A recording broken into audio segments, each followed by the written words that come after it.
Gold, trusted gold buyers. మీరు తాకట్టు పెట్టిన బంగారాన్ని విడిపించి ఈ రోజు ఉన్న మార్కెట్ ధరకు కొనబడను. అందరికీ నమస్కారం. శ్రీ తిరుమల తిరుపతి దేవస్థానంలో మనం ఉన్నాము. తిరుమల తిరుపతి దేవస్థాన ప్రధాన అర్చకులు వేణుగోపాల దీక్షితులు గారితో మనం ఈరోజు ఉన్నాము. ఎంతో మంది ఎంతో ప్రాణప్రదంగా కొలిచే స్వామివారి గురించి కొన్ని ధర్మ సందేహాలు స్వామివారిని అడిగి తెలుసుకుందాము. నమస్కారం స్వామి. నమో వెంకటేశాయ. స్వామి, చాలా మంది కూడా బాలాజీ అన్న, శ్రీ వెంకటేశ్వర స్వామి అన్న ఉపవాసాలు దీక్షలు చేస్తూ ఉంటారు. శనివారం వచ్చింది అంటే పూజ చేయకుండా ఏదైనా తీసుకునే వాళ్ళు కూడా ఉండరు. మన హైందవ మతంలో అంత సాంప్రదాయాలు ఉన్నాయి. అసలు మన స్వామి కొండ మీద ఎలా వెలిసారు, ఇక్కడికి ఎలా వచ్చారు, మా అందరికి తెలియజేయండి స్వామి. ఓం నమో వెంకటేశాయ. శ్రీ వెంకటాచలాధీశం శ్రీ అధ్యాసిత వక్షసం శ్రీచచేతన మందారం శ్రీనివాసం అహం భజే. శ్రీ వైకుంఠ విరక్తాయ స్వామి పుష్కరిణీ తటే రమయ రమమానాయ వెంకటేశాయ మంగళం.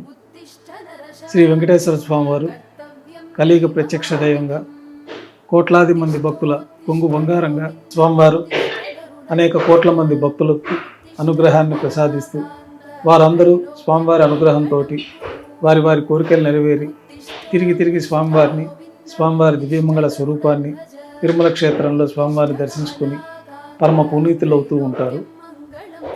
స్వామివారు ఈ కలియుగాంత వరకు భక్తులను రక్షించడానికి భూలోకంలో అవతరించడానికి ముందు మునులు ఋషులందరూ కూడా స్వామివారి వైకుంఠానికి వెళ్ళి శ్రీ మహావిష్ణువును వేడుకుంటారు.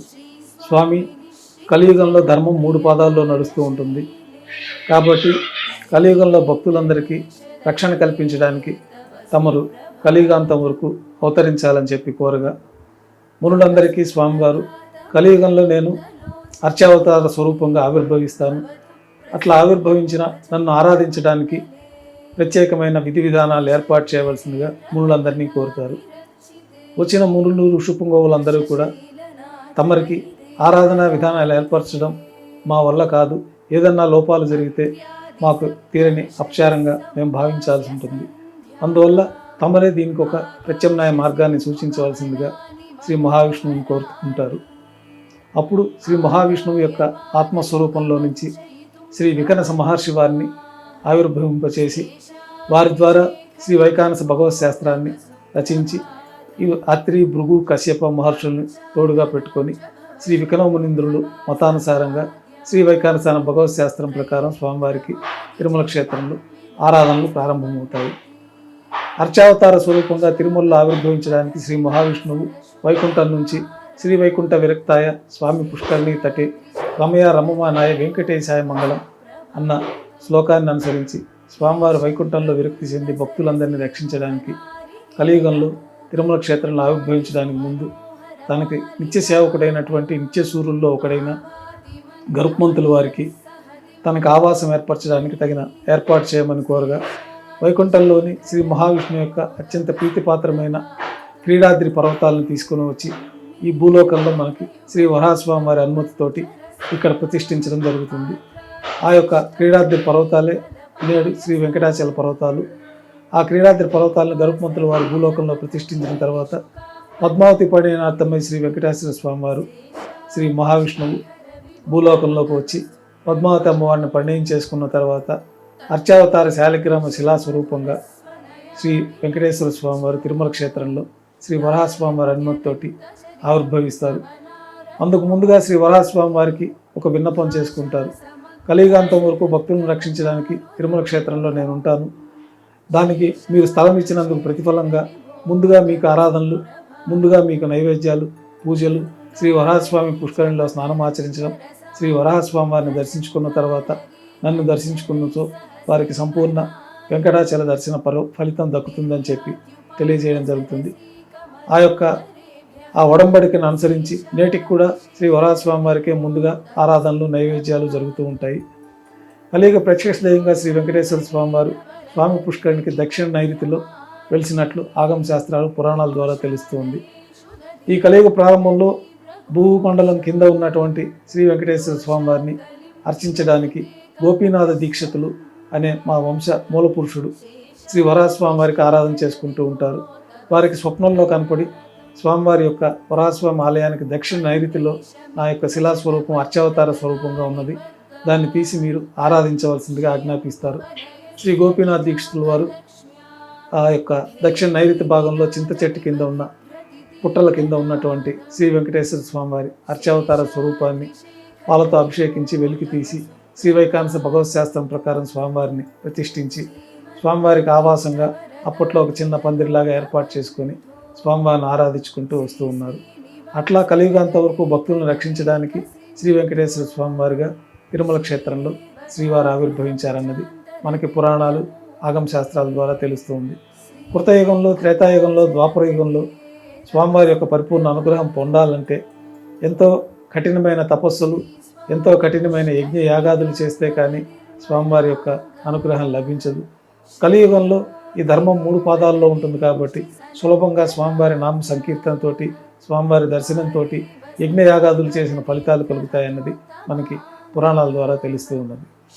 స్వామి, అలాగే స్వామివారికి ప్రతిరోజు కూడా ఎలాంటి కైంకర్యాలు జరుగుతూ ఉంటాయి? ప్రత్యేకమైన పూజలు ఏం జరుగుతూ ఉంటాయి స్వామి? తిరుమల క్షేత్రంలో అర్చావతార స్వరూపంగా ఆవిర్భవించినటువంటి శ్రీ వెంకటేశ్వర స్వామి వారికి శ్రీవారి ఆలయంలో నిత్యం శ్రీ వైకానస భగవత్ శాస్త్రోక్తమైన విధానంలో నిత్య కైంకర్యాలు, పూజలు నిర్వహిస్తూ ఉంటారు. సుప్రభాత సేవతోటి స్వామివారి యొక్క పూజా కార్యక్రమాలు ప్రారంభమవుతాయి. బంగారు వాకిల్లో వేద పండితులు సుప్రభాత శ్లోకాలు, ప్రపత్తి పఠనం చేస్తూ ఉంటారు. ప్రతిరోజు ఏకాంత సేవలో ఉన్నటువంటి శ్రీ వెంకటేశ్వర స్వామివారి ప్రతిరూపమైనటువంటి భోగ శ్రీనివాసమూర్తి వారిని మేల్కొల్పి వారిని గర్భాలయంలో జీవస్థానంలో వేంచేపు చేసి స్వామివారు భూలోకానికి వచ్చిన మొట్టమొదటిసారిగా గోక్షీరాన్ని ఆహారంగా స్వీకరించారు కాబట్టి ఆ యొక్క ప్రతీకను అనుసరించి స్వామివారికి దారోష్ణమైన గోక్షీరము, నవనీతము నైవేద్యంగా సమర్పించి కర్పూర నీరాజనంతో మనకి విశ్వరూప దర్శనం అంటే సుప్రభాత సేవకు వచ్చిన వారందరికీ దర్శనం ప్రారంభమవుతుంది. వారి యొక్క దర్శనం పూర్తయిన తర్వాత స్వామివారికి తోమాల సేవ ప్రారంభమవుతుంది. తోమాల సేవ అంటే దేవతామూర్తులందరికీ, గర్భాలయంలో ఉన్న దేవతామూర్తులందరికీ మనం నిత్యం ఏ విధంగా అయితే కాళ్ళు చేతులు కడుక్కొని దంతధావనం చేసుకొని ముఖ ప్రక్షాళనం చేసుకొని స్నానం ఆచరిస్తాము, ఈ విధమైన ప్రక్రియలన్నీ కూడా శ్రీ వైకానస భగవత్ శాస్త్రంలో చెప్పబడిన విధంగా ప్రత్యేకమైన మంత్రాలతోటి ఈ యొక్క క్రియా విధానాలన్నీ కూడా ఋషులు ఏర్పాటు చేసి ఉన్నారు. ఆ ప్రకారంగా స్వామివారికి తోమాల సేవ అనే యొక్క పూజా కార్యక్రమంలో ముందుగా స్వామివారి ప్రతిరూపమైనటువంటి భోగ శ్రీనివాసమూర్తి వారికి ఉపచారాలు సమర్పించి, నిత్యం మనం మూలమూర్తికి అభిషేకాలు జరపలేం కాబట్టి మూలవర్లకు ప్రతినిధిగా శ్రీ భోగ శ్రీనివాసమూర్తికి పాలు, పరిమళ ద్రవ్యాలు, కుంకుమ పువ్వు మొదలైన పవిత్రమైన ద్రవ్యాలతోటి స్వామివారికి పురుష సూక్త పఠనంతో అభిషేకం గావిస్తారు. తర్వాత భోగ శ్రీనివాసమూర్తి వారికి అలంకరించి స్వామివారి పాదాల వద్ద జీవస్థానంలో ప్రతిష్ఠించి, మూలమూర్తికి అభిషేకాలు ఇవన్నీ చేయలేం కాబట్టి వారి యొక్క పాదాలను తీసుకొని ప్రత్యేకమైన ఉపచారాలు సమర్పించి వారికి మంత్రస్నానంగా అభిషేకాన్ని జరిపించడం, తిరిగి పాదాలని స్వామివారి యొక్క పాదపద్మములను సమర్పించడం, తర్వాత శాలిగ్రామాలకి విశేషంగా అభిషేకాన్ని గావించడం. శాలిగ్రామాల అభిషేకం పూర్తయిన తర్వాత బంగారు పంచపాత్రలో శుద్ధ జలాన్ని నింపుకొని శ్రీ మహావిష్ణువు యొక్క శక్తిని దేవతామూర్తులందరికీ ప్రత్యేకమైన మంత్రాలతోటి, భగవత్ శాస్త్రంలో చెప్పిన విధి విధానాలతోటి వారికి అందరికీ ఆవాహన గావించటం, వారికి పాద్యము, అర్ఘ్యము, ఆచమనము, దంతధావనము, మంత్ర స్నానాలను సమర్పించి స్వామివారికి ఉత్సవమూర్తులకి కొత్త పుష్పమాలికలతోటి ప్రతినిత్యం అలంకారం జరుగుతుంది. పుష్పమాలికలతో అలంకారం పూర్తయిన తర్వాత చతుర్వేద మంత్రాలతోటి మంత్రపుష్పాన్ని సమర్పిస్తారు. తర్వాత నక్షత్ర హారతి, కర్పూర హారతితోటి తోమాల సేవ పూర్తవుతుంది. ఇది ప్రాతకాల ఆరాధనలో పూర్తవుతుంది. తిరుమల క్షేత్రంలో కలియుగ వైకుంఠంలో కలియుగంతం చక్రవర్తిగా శ్రీ మహారాజుగా శ్రీ వెంకటేశ్వర స్వామి వారు ఉన్నారు కాబట్టి వారికి మహారాజు భోగాలతోటి ప్రత్యేకంగా కొలువు అనే కార్యక్రమాన్ని బంగారు వాకిల్ లోపల ప్రతినిత్యం తోమాల సేవ అనంతరం వైభవంగా నిర్వహిస్తారు. ఈ కొలువులో మహారాజు దర్బారులో స్వామివారికి విన్నవించుకున్న విధంగా బంగారు సింహాసనం పైన కొలువు శ్రీనివాసమూర్తి వారిని వెంచేపు చేసుకొని వారికి రాజోపచారాలు సమర్పించి ఆ రోజు తిథి, వార, నక్షత్రాలు అట్లా పంచాంగ శ్రవణాన్ని స్వామివారికి వినిపించి ఉండి యొక్క ఆదాయ వివరాలు స్వామివారికి తెలియపరచడం, స్వామివారి ఆలయంలో స్వామివారి ద్వారా నిర్వహించబడుతున్న ఆలయాల్లో విశేషమైన ఉత్సవాలు ఏవైనా ఉంటే వాటన్నిటినీ స్వామివారికి తెలియపరిచి స్వామివారి అనుజ్ఞ తీసుకోవడం. ఈ సందర్భంగా స్వామివారికి నువ్వుల పొడి, శొంఠి, బెల్లము కలిపిన మిశ్రమాన్ని నైవేద్యంగా సమర్పించడం, నవనీత నైవేద్యంగా సమర్పణతోటి కర్పూర నీరాజనంతో ఈ కొలువు పరిసమాప్తం అవుతుంది. తర్వాత స్వామివారికి ప్రతినిత్యం సహస్రనామార్చన నిర్వహిస్తారు. 1000 నామాలు పఠిస్తూ ఉండగా తులసి దళములతోటి శ్రీవారి దివ్య పాద పద్మాలకి సహస్రనామార్చన పూర్తి అవుతుంది. నక్షత్ర హారతి, కర్పూర హారతితోటి ఈ సహస్రనామార్చన కైంకర్యం పూర్తి అవుతుంది. తర్వాత ప్రాతకాల నైవేద్యాల్లో భాగంగా అన్నప్రసాదాలు, ప్రత్యేకమైన పన్యారాలు, లడ్డు కూడా ప్రసాదాలను స్వామివారికి నైవేద్యంగా సమర్పించి తర్వాత భక్తులని సర్వదర్శనానికి అనుమతిస్తారు. ఈ విధంగా ప్రాతకాల సుప్రభాత సేవ నుంచి ఉదయం కైంకర్యాలన్నీ ఈ ప్రకారం అనునిత్యం స్వామివారికి అనాది కాలంగా మన పెద్దలు నిర్ణయించి శ్రీ వైకానస భగవత్ శాస్త్రం ప్రకారం శ్రీ వికమ మునీంద్ర వారు నిర్ణయించిన ప్రకారం స్వామివారికి ఈ ఆరాధనలన్నీ పూర్తి అవుతాయి. భక్తుల సర్వదర్శనం అనంతరం మాధ్యాహ్నిక ఆరాధన కార్యక్రమాల్లో భాగంగా బంగారు పంచపాత్రలను శుద్ధి చేసుకుని స్వామివారికి ఉత్సవమూర్తులకి ఉపచారాలు సమర్పించి ప్రత్యేకంగా స్వామివారి యొక్క తులసి దళములతోటి అష్టోత్తర శతనామావళితోటి అర్చన గావించి మాధ్యాహ్నిక నివేదనలు ఆరగింపు చేయబడతాయి. తర్వాత తిరిగి మళ్ళా భక్తుల్ని యథావిధిగా సర్వదర్శనానికి అనుమతిస్తారు. ఉత్సవమూర్తులు ఆ యొక్క కామ్యోత్సవాల కోసమై, భక్తుల యొక్క సేవల కోసమై ఉత్సవమూర్తులు 2వ గంట పూర్తయిన తర్వాత బంగారు తిరిచిపైన వేంచేస్తారు. మేళతాళాలతో ఊరేగింపుగా విమాన ప్రదక్షిణంగా కళ్యాణ మండపానికి చేరుకుంటారు. ప్రతినిత్యం స్వామివారికి నిత్య కళ్యాణం పచ్చతోరణంలాగా స్వామివారికి అనునిత్యం లక్షలాది మంది భక్తులు కళ్యాణోత్సవాన్ని జరిపించుకొని వారి యొక్క కోరికలు, కొత్త దంపతులు, కళ్యాణం కావలసిన వారు, ఇతర కామ్యాలు ఉన్న వారంతా కూడా స్వామివారి కళ్యాణోత్సవ సేవలో పాల్గొని స్వామివారి అనుగ్రహాన్ని పొంది స్వామివారి యొక్క పరిపూర్ణ అనుగ్రహాన్ని ప్రసాదిస్తారు. ఈ కళ్యాణోత్సవం చేసుకున్న వారికి కళ్యాణోత్సవం జరుగుతుంది. కళ్యాణోత్సవం పూర్తయిన తర్వాత ఊంజల్ సేవ అనే ఊంజల్లో సేవ కార్యక్రమాన్ని అద్దాల మండపంలో వైభవంగా నిర్వహిస్తారు. తర్వాత ఆర్జిత బ్రహ్మోత్సవాన్ని నిర్వహిస్తారు. ఆర్జిత బ్రహ్మోత్సవం తర్వాత సాయంకాలం సహస్ర దీపాలంకరణ సేవ ప్రతినిత్యం 1000 దీపాలతో అలంకరించబడి ఉన్న సహస్ర దీపాలంకరణ సేవ మండపానికి ఉభయ దేవేరులతో శ్రీ మలయప్ప స్వామి వారు వేంచేస్తారు. వేదం, గానం, నాదం నడుమ వైభవంగా సహస్ర దీపాలంకరణ సేవ జరుపుకుంటారు. నక్షత్ర నీరాజనము, కర్పూర నీరాజనంతో దీపాలంకరణ సేవ పూర్తవుతుంది. సాయంకాలం తిరువీధి ఉత్సవంలో భక్తులను అనుగ్రహించి తిరిగి ఆలయానికి చేరుకుంటారు. ఆలయంలో నివేద్యం పూర్తయిన తర్వాత గర్భాలయంలోకి శ్రీ మలయప్ప స్వామి వారు ఉత్సవమూర్తులు వేంచేస్తారు. సాయంకాలం కైంకర్యాలు ప్రారంభమవుతాయి.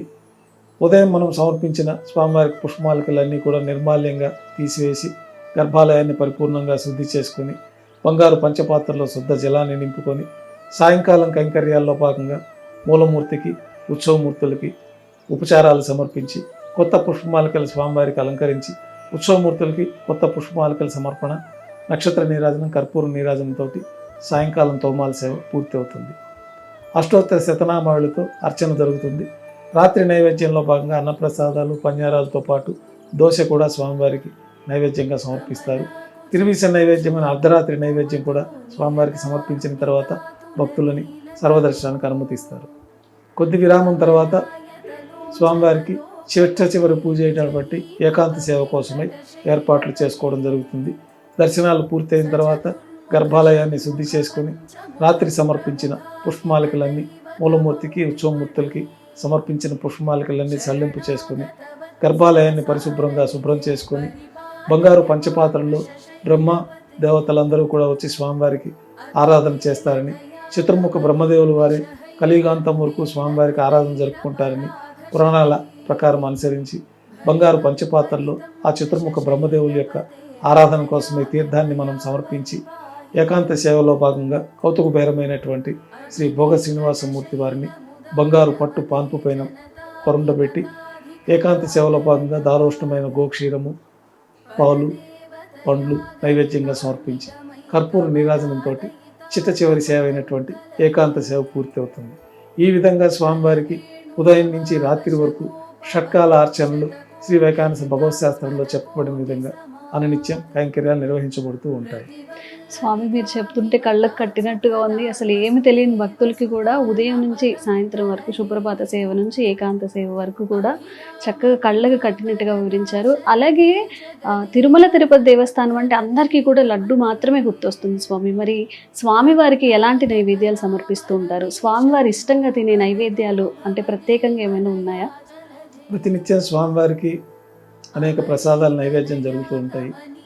కొన్ని విశేషమైన వారో పర్వదినాల్లో విశేష ప్రసాదాలు కూడా స్వామివారికి ఆరగింపు జరుగుతూ ఉంటుంది. స్వామివారికి అత్యంత ప్రీతిపాత్రమైంది గోక్షేయము నవనీతము. తర్వాత స్వామివారు భూలోకంలో అవతరించినప్పుడు ఒకళ్ళు మాతాదేవి స్వామివారికి స్వయంగా వడ్డన చేసినటువంటి మాతృప్రసాదమని చెప్పబడే మాత్ర అనే ప్రసాదాన్ని కూడా స్వామివారికి అత్యంత ప్రీతిపాత్రంగా ఆరగింపు చేస్తారు. ఈ మాతృప్రసాదము అన్నంలో పాలును వేసి చేమిరి వేసేసిన తర్వాత ఉదయాన్నే అది పెరుగన్నం అయిపోతుంది. ఆ యొక్క ప్రత్యేకమైన పెరుగన్నం ప్రసాదాన్ని మాతృప్రసాదంగా మొట్టమొదటి ప్రసాదంగా స్వామివారికి అనునిత్య నివేద్యం జరుగుతుంది. అది గర్భాలయం లోపలే ఈ యొక్క ప్రసాదాన్ని ఉంచడం జరుగుతుంది. తర్వాత లడ్డూ కూడా గర్భాలయంలో ఉంచడం జరుగుతుంది. స్వామివారు కళ్యాణం కోసమే భూలోకానికి ఇచ్చేశారు కాబట్టి ఆ కళ్యాణంలో విశేషమైన ప్రసాదం లడ్డూగా స్వామివారికి భక్తులందరికీ ప్రీతిపాత్రంగా ఉండడం కోసం ఈ ప్రసాదాన్ని ఏర్పాటు చేశారు. గతంలో ఈ లడ్డూ స్థానంలో బూందీ ఇచ్చేవారు. తర్వాత క్రమేపీ స్వామివారికి నిత్య కళ్యాణాలు ప్రారంభమైన తర్వాత ప్రత్యేకంగా ఈ యొక్క లడ్డు వడా ప్రసాదాన్ని కూడా మనం తిరుమల తిరుపతి దేవస్థానంలో ప్రవేశపెట్టడం జరిగింది. ఆ లడ్డు వడా ప్రసాదం కూడా గర్భాలయంలో స్వామివారికి ఉంచుతారు. గర్భాలయం కులశేఖరపుడి బయట పొంగలి, మాత్ర, దద్దోజనము, పులిహోర, కదంబము ఇత్యాది ప్రసాదాలన్నీ కూడా స్వామివారికి నైవేద్యంగా సమర్పిస్తారు. మాధ్యాహ్నిక నైవేద్యంలో స్వామివారికి ప్రత్యేకంగా శీరా ప్రసాదాన్ని కూడా నైవేద్యంగా సమర్పిస్తూ ఉంటారు. ఇక రాత్రి నైవేద్యాలలో భాగంగా స్వామివారికి దోశ అనే ప్రసాదాన్ని కూడా స్వామివారికి ఇతర అన్న ప్రసాదాలతో పాటు ఆ ప్రసాదాన్ని కూడా నైవేద్యంగా సమర్పిస్తారు. గురువారం నాడు స్వామివారికి విశేషంగా అన్నకూటోత్సవాన్ని తిరుమల క్షేత్రంలో శ్రీ వైకానస భగవత్ శాస్త్రం ప్రకారం వైభవంగా నిర్వహించడం జరుగుతుంది. ఈ అన్నకూటోత్సవంలో భాగంగా బంగారు వాకిల్లో గరుడాల్వారికి ముందుగా వెండి పీఠం పైన సుమారు 450 కిలోల పరిమాణంలో తింత్రిణి రసాన్నం అంటే పులిహోరని రాశిగా పోసి దాన్ని 8 దిక్కుల శిఖరములుగా ఏర్పాటు చేసి పుష్పాలతోటి, కొబ్బరి చిప్పలతోటి, నారికేల అర్థఫలములు చేర్చ ఆ యొక్క అన్నకూటాన్నంతా కూడా అలంకరణ గావించి స్వామివారికి సమర్పించబడి ఉన్న తిరువాభరణాలన్నీ కూడా శుక్రవారం అభిషేకం ఏర్పాటులో భాగంగా మూలమూర్తికి అనునిత్యం సదా సమర్పణలో ఉన్నటువంటి కిరీటము, కర్ణపత్రాలు, శంకుచక్రాలు, కటిహస్తము, వరదహస్తము, ఇతర శాలిగ్రామ హారాలు, తులసిపత్ర హారము, అష్టోత్తర హారము, సహస్రనామ మాలలు, ఆభరణాలన్నీ కూడా సళ్ళింపు చేసి శ్రీవారి యొక్క తిరునామాన్ని నేత్రములు కనిపించే విధంగా అర్ధభాగాన్ని తొలగించి నేత్ర దర్శనంగా అలంకరించి ఆ నేత్ర దర్శనంలో ప్రారంభంలోనే ఈ అన్నకూటాన్ని స్వామి దర్శించుకున్న విధంగా స్వామివారికి ఎదురుగా ఈ అన్నరాశి అన్నకూటాన్ని ఏర్పాటు చేసి ప్రత్యేకంగా స్వామివారికి అన్నకూటోత్సవంగా నైవేద్యంగా సమర్పిస్తారు. ఈ 2వ గంట నైవేద్యంలో భాగంగా ఈ అన్నకూటంతో తింత్రిణి రసాన్నంతో పాటు స్వామివారికి జిలేబీ, మురుకు, లడ్డు, వడ, ఇతర ప్రసాదాలు కూడా నైవేద్యంగా సమర్పించి నైవేద్యం పూర్తయిన తర్వాత అన్నకూటం చుట్టూ ఏర్పాటు చేసిన త్వరను తొలగించి తిరుప్పావడి సేవలో భాగంగా వేద పండితులు బంగారు బాకిల్లో శ్రీనివాస గద్య పఠనం చేస్తారు. ఈ గద్య పఠనం పూర్తయిన తర్వాత బంగారు బాకిల నుంచి మూలమూర్తికి కర్పూర నీరాజనం, అట్లాగే అన్నరాశికి కర్పూర నీరాజన సమర్పణతోటి ఈ తిరుప్పావడి సేవ పూర్తవుతుంది. ఈరోజు సాయంత్రం వరకు స్వామివారిని భక్తులు నేత్ర దర్శనం అలంకారంలో దర్శించుకుంటారు. స్వామివారి ఆభరణాలు ఏమీ లేకుండా దోవతి, ఉత్తరీయము, స్వామివారి తిరునామాల్లో స్వామివారి నేత్రములు కనిపించే విధంగా ముఖమండలంలో ఈ తిరునామాన్ని కూడా మనం దర్శించుకోవచ్చు. గురువారం సాయంత్రం స్వామివారికి విశేషంగా పూలంగి సేవను నిర్వహిస్తారు. ఈ పూలంగి సేవలో భాగంగా స్వామివారికి ఉపచారాలన్నీ సమర్పించి కొత్త పుష్పమాలికలన్నీ తీసుకుని వచ్చి స్వామివారి దివ్యమంగళ స్వరూపం అంతా పూర్తిగా కవర్ అయ్యే విధంగా స్వామివారికి పుష్పమాలికలతోటి అలంకారం జరుగుతుంది. ఈ పూలంగి సేవలో భాగంగా స్వామివారికి అన్నప్రసాదాలు, పన్యారాలు, దోశ నైవేద్యంగా సమర్పించిన తర్వాత భక్తులని గురువారం రోజు సాయంత్రం భక్తులందరూ కూడా స్వామివారిని పూలంగి దర్శనం అలంకారంలో దర్శించుకుంటారు. తిరిగి రాత్రి ఏకాంత సేవతోటి ఈ పుష్పమాలికలన్నీ చల్లింపు చేయడం జరుగుతుంది. గురువారం రోజు స్వామివారికి ఈ విధంగా విశేషమైన ఆరాధనలు, విశేషమైన అలంకారాలతో స్వామిని దర్శించుకోవచ్చు. స్వామి, అలాగే స్వామివారి ఆభరణాలు కూడా శ్రీకృష్ణదేవరాయలు గారు చేయించారని చెప్పి అప్పటి నుంచి కూడా నాకు ఇది కావాలి అని స్వామివారు అడిగి మరీ చేయించుకున్నారు అనేది ఒక కథ ద్వారా మేము తెలుసుకున్నాము. అసలు స్వామివారికి ఎలాంటి ఆభరణాలు అంటే ఈరోజు ఈ అలంకరణ, ఇలాంటి అలంకరణలు, అలాగే భక్తులు సమర్పించాలంటే స్వామివారికి ఇష్టమైన ఆభరణాలు ఏంటి స్వామి? శ్రీ మహావిష్ణువు అలంకార ప్రియుడు. స్వామివారి సాక్షాత్తు వైకుంఠం నుంచి కలియుగాంతం వరకు భక్తులను రక్షించడానికి తిరుమల క్షేత్రంలో ఆవిర్భవించారు. అట్లా ఆవిర్భవించిన అర్చావతార స్వరూపానికి మనం గతంలో చెప్పుకున్న విధంగా గోపీనాథ్ దీక్షితులని ఆ మూల పురుషుడు స్వామివారికి ఆచ్ఛాదనగా తిరుమలలో ఒక పందిరి వేసి స్వామివారికి ఆరాధన చేసుకుంటూ వస్తూ ఉన్నారు.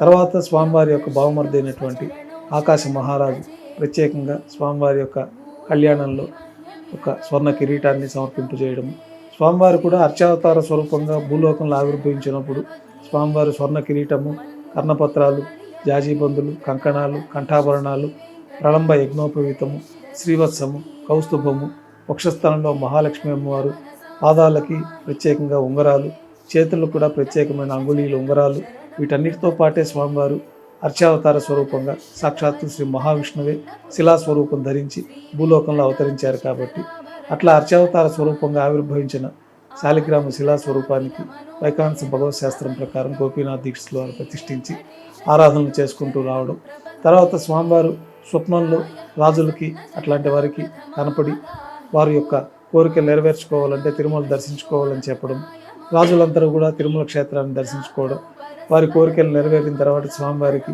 అంచెల వారీగా ముందు 2-3 శతాబ్దాల్లో గర్భాలయాన్ని నిర్మించడం జరిగింది. తర్వాత విమాన ప్రదక్షిణాన్ని 6-7 శతాబ్దాల్లో విమాన ప్రదక్షిణ పక్కన ఉన్న సంపంగి ప్రాకారం, తర్వాత రంగమండపం 13వ శతాబ్దంలో 14వ శతాబ్దాల్లో ఈ యొక్క అంచెల వారీగా దేవాలయం అభివృద్ధి చేయడం జరిగింది. అనేక మంది రాజులు స్వామివారి యొక్క పరిపూర్ణ అనుగ్రహం పొందిన తర్వాత విశేషంగా స్వామివారు మహావిష్ణు స్వరూపం కాబట్టి, శ్రీ మహావిష్ణువు ఆభరణాల అలంకార ప్రియుడు కాబట్టి ప్రత్యేకంగా స్వామివారి యొక్క శిలాస్వరూపంలో నమూనాలలో ఏ విధంగా అయితే ఉన్నదో అదేవిధంగా ఆభరణాలను తయారు చేయించడం జరుగుతూ ఉన్నది. అనేక మంది రాజులు, అనేక మంది భక్తులు కూడా అనేక రకాలుగా స్వామివారికి అన్నిత్యం ఆభరణాలు నేటికి సమర్పిస్తూనే ఉన్నారు. నేటికి కూడా అనేక మంది భక్తులు స్వామివారికి విశేషంగా స్వామివారి కటిహస్తము, వరదహస్తము, శంకుచక్రాలు, స్వర్ణ కిరీటము, రత్న కిరీటాలు, ఇతర ఉత్సవమూర్తులకు ప్రత్యేకమైన రత్నాలతో కిరీటాలు, వివిధ ఆకృతుల్లో వివిధ కిరీటాలను సమర్పించడం, ఉత్సవమూర్తులకు కూడా వివిధ రకాలైన ఆభరణాలు, హారములు సమర్పించడం జరుగుతూ ఉన్నది. స్వామివారికి అనేక రకాలైన ఆభరణాలు, మూలమూర్తి కూడా అనేక రకాలైన ఆభరణాలు ఉన్నాయి. అయితే అన్నీ ఒకే సెట్టు, ఒకే పరిమాణంలోనే స్వామివారికి సమర్పించడం జరుగుతుంది. ఆ యొక్క ఆభరణాల ఆ క్రమం ప్రకారమే స్వామివారికి అన్నిత్యం మనం సమర్పణ జరుగుతూ ఉంటుంది. ప్రత్యేకమైన ఆభరణాలన్నీ విశేషమైన పర్వదినాలలో స్వామివారికి బంగారు కిరీటం బదులుగా రత్న కిరీటాలు, రత్నాల శంకుచక్రాలు, రత్నాల భుజకీర్తులు, రత్నాల కర్ణపత్రాలు, రత్నాల కటిహస్తము, రత్నాల వరదహస్తము, రత్నాల సూర్యకటారి, ఈ విధంగా విశేషమైన రత్నాభరణాలన్నీ కూడా స్వామివారికి సమర్పించడం జరుగుతుంది. ప్రత్యేకంగా బ్రహ్మోత్సవాలు, ఇతర ప్రత్యేకమైన పర్వదినాల్లో స్వామివారికి ఈ రత్నాభరణాలతోటి, ఆస్థానాలప్పుడు కూడా ఈ రత్నాభరణాలతోటి మూలమూర్తికి అలంకారం జరుగుతుంది. స్వామి, అలాగే చాలా తీర్థాలు కూడా మనకి ఇక్కడ ఉన్నాయి. మనం అక్కడికి వెళ్ళి సందర్శించాలి అంటే ఏ ఏ రోజులు ప్రధానంగా మనం అక్కడికి వెళ్ళి దర్శించుకోవచ్చు స్వామి? తిరుమల క్షేత్రంలో శ్రీ వైకుంఠం నుంచి తీసుకొచ్చిన క్రీడాది పర్వతమైన పవిత్రమైన తిరుమల క్షేత్రంలో అనేక రకమైన కోట్ల తీర్థాలు ఉన్నాయి. ఆ తీర్థాలన్నీ కూడా శ్రీ వరాహస్వామి పుష్కరంలో కలుస్తూ ఉంటాయన్నది మనకి పురాణం. అందుకే స్వామి పుష్కరంలో స్నానం ఆచరిస్తే సమస్త తీర్థాల్లో చేసిన స్నానం అంత పుణ్యఫలం లభిస్తుందన్నది మనకి పురాణాల ద్వారా తెలుస్తుంది. ముఖ్యంగా కొన్ని తీర్థాలు మటుకే మన తిరుమల తిరుపతి దేవస్థానం ద్వారా తుంబురు తీర్థము, ఒక పౌర్ణమి రోజున ఆ తుంబురు తీర్థము కోటేని ప్రత్యేకంగా తిరుమల తిరుపతి దేవస్థానం వారు అక్కడ తుంబురు తీర్థంలో ఉన్నటువంటి స్వామివారికి అభిషేకం గావించడం, అక్కడ ప్రత్యేకమైన ఆరాధన జరపడం జరుగుతుంది. గతంలో అన్ని తీర్థాల్లోకి అందరూ వెళ్ళే అవకాశం లభించేది. ప్రస్తుతం తిరుమల తిరుపతి దేవస్థానం భక్తుల రక్షణార్థం అక్కడ అడవి మృగాలు, పులులు సంచరిస్తూ ఉండడం భక్తులకి ఇబ్బంది కలుగుతుందనే విధానంలో ఆ యొక్క పరిమితమైన విశేష పర్వదినాల్లో మాత్రమే ఈ తీర్థాల సందర్శనకు అనుమతిస్తూ ఉన్నారు. అట్లాగే చక్ర తీర్థము, కుమారధార తీర్థము, తుంబురు తీర్థము, నారద తీర్థము, ఇట్లా అనేక రకాలైన తీర్థాలు, శేష తీర్థము, ఇట్లాంటి తీర్థాలన్నీ కూడా తిరుమల క్షేత్రంలో అనేక తీర్థాలు ప్రవహిస్తూ ఉంటాయి. అనేక తీర్థాలకు అనేకమైన విశేషమైన ఫలితాలు కూడా పురాణాల్లో చెప్పబడి ఉన్నది. ఆ యొక్క తీర్థాలన్నీ కూడా మనం వెళ్ళి స్నానం చేయలేకపోతే స్వామి పుష్కరంలో స్నానం చేస్తే సమస్త తీర్థాలలో చేసిన స్నాన ఫలితం స్వామి పుష్కరిణి స్నానంతో కలుగుతుందన్నది భక్తుల విశ్వాసం. స్వామి, అలాగే చివరిగా ఒక్క ప్రశ్న. చాలామంది భక్తులు ఒక్కసారి, కొన్ని కోట్ల మంది భక్తులు స్వామివారిని దర్శించుకుంటే చాలు, ఒక్కసారి కనిపిస్తే చాలు మాకు దర్శనం అని అనుకునే వాళ్ళు చాలామంది ఉన్నారు. మీరు చాలా నాళ్ళుగా కూడా స్వామివారికి పూజలు చేస్తున్నారు, అంటే వంశపారంపర్యంగా కూడా మీరు స్వామివారికి అర్చకత్వం వహిస్తున్నారు, చాలా పుణ్యం చేస్తున్నారు స్వామి. దీని గురించి ఏమైనా మాట్లాడతారు? కలియుగ ప్రత్యక్ష దైవంగా ఉన్నటువంటి శ్రీ వెంకటేశ్వర స్వామి వారు సాక్షాత్తు మహావిష్ణు స్వరూపం. వైకుంఠం నుంచి భూమికి దిగి వచ్చి శాలిగ్రామ శిలా స్వరూపంగా అర్చావతార స్వరూపంగా ఆవిర్భవించారు. అట్లాంటి అర్చావతార స్వరూపానికి నిత్యం ఒక పసిపిల్లవానికి సేవలు చేసినట్టు సేవ చేసే భాగ్యాన్ని మా కుటుంబీకులకు లభించడం పూర్వజన్మల పుణ్య ఫలితం. భగవంతుని అనుగ్రహంతో ఈ యొక్క ప్రత్యేకమైన సేవా కైంకర్యాలు చేసుకునే భాగ్యాన్ని 4 కుటుంబాలకి లభించడం భగవద్ అనుగ్రహంగా భావిస్తూ ఉంటాము. ఈ పరంపర సుమారు 50-60 తరాల ముందు నుంచి జరుగుతున్నట్టు మనకి పురాణాల ద్వారా తెలుస్తుంది. గోపీనాథ దీక్షితులు స్వామివారిని ఈ కలియుగ ప్రారంభంలో ఆవిర్భవింపజేయడం, వైకానస భగవత్ శాస్త్రం ప్రకారం స్వామివారిని ప్రతిష్ఠించడం, తర్వాత ఆ పరంపరలో కొనసాగుతూ అదే విధానాన్ని పూర్వీకులు చేస్తున్న ఆచార సాంప్రదాయాన్ని శాస్త్రాన్ని అనుసరించి పెద్దలు చెప్పిన విధంగానే మేమందరం తరతరాలుగా స్వామివారి సేవా కైంకర్యాలు చేసుకుంటూ ఉన్నాం. 4 కుటుంబాల్లో నేటికి సుమారు 50 మందికిగా వర్ధిల్లి ఈ కుటుంబం అంతా దినదిన ప్రవర్ధమానంగా పెరిగి 50 మంది 4 కుటుంబీకులు నేటికి స్వామివారి కైంకర్యాలు అనిత్యం ఉదయం సుప్రభాత సేవ నుంచి స్వామివారిని నిద్ర మేలుకొల్పి ఒక తల్లి బిడ్డకి ఏ విధంగా అయితే సేవ చేస్తుందో ఆ విధంగా వైకానస భగవత్ శాస్త్రం ప్రకారం ఆ మంత్ర అనుష్ఠానాన్ని కూడా నేర్చుకొని ఆ విధి విధానాలన్నీ మన పూర్వీకుల ద్వారా నేర్చుకొని స్వామివారికి అనునిత్యం సేవలు చేసే భాగ్యం ఆ తల్లిదండ్రుల జన్మలో కడుపులో మనం జన్మించడం, తద్వారా మనకి ఈ స్వామి సేవా భాగ్యం లభించడం మా పూర్వజన్మ ఫలితంగా మేము భావిస్తూ ఎంతో భక్తి శ్రద్ధలతోటి పెద్దలు చెప్పిన విధి విధానాలు ఆచార సాంప్రదాయాలతోటి అనునిత్యం లోకక్షేమం కోసం స్వామివారిని ఆరాధిస్తూ ఉంటాము. ఇదంతా కూడా చెప్పలేని అనుభూతి మా యొక్క పెద్దల ద్వారా మాకు లభించిన అదృష్టంగా మేము భావిస్తూ ఉంటాం. శ్రీ వైకుంఠ విరక్తాయ స్వామి పుష్కరిణి తటే రమయ రమమానాయ వెంకటేశాయ మంగళం. కలియుగ ప్రత్యక్ష దైవంగా శ్రీ మహావిష్ణువు సాక్షాత్తు శ్రీ వెంకటేశ్వర స్వామి వారిగా కలియుగాంతం వరకు భక్తుల రక్షణార్థం తిరుమల క్షేత్రంలో ఆవిర్భవించారు.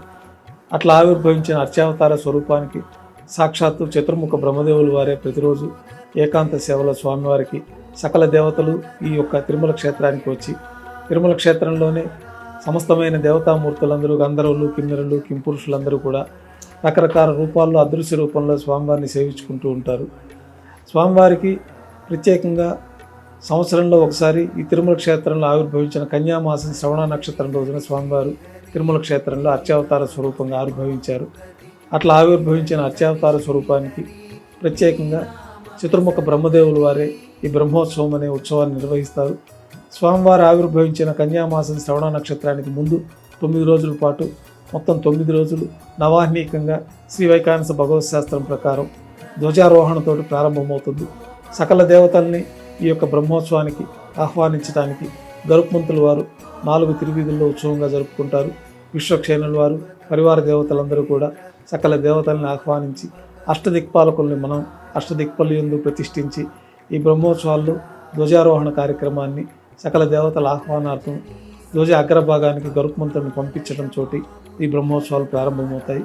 ఈ బ్రహ్మోత్సవాల్లో సాక్షాత్తు చతుర్ముఖ బ్రహ్మదేవుల వారే నిరాకారంగా ఈ బ్రహ్మోత్సవాన్ని పర్యవేక్షిస్తుంటారని, అందుకు ప్రతీకగా ప్రతి యొక్క ఉత్సవం ముందు నిరాకార స్వరూపంలో బ్రహ్మరథంలో స్వామివారు ఈ ఉత్సవాలను పర్యవేక్షిస్తూ ఉంటారు.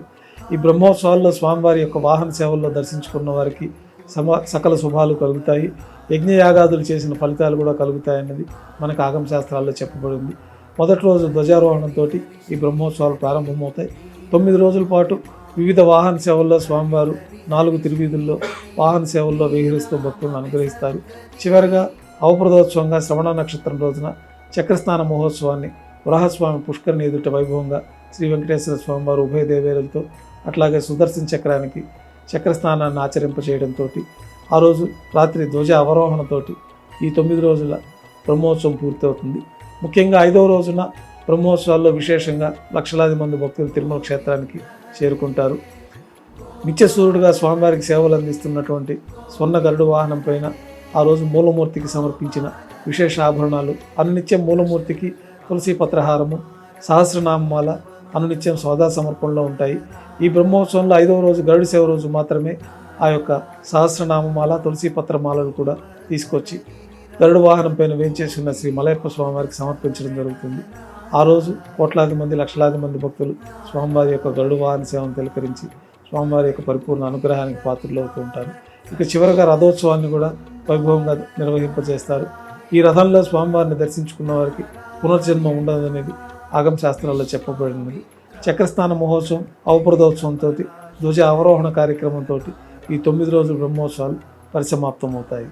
ఓం నమో వెంకటేశాయ. సంతోషం స్వామి, నమస్కారం.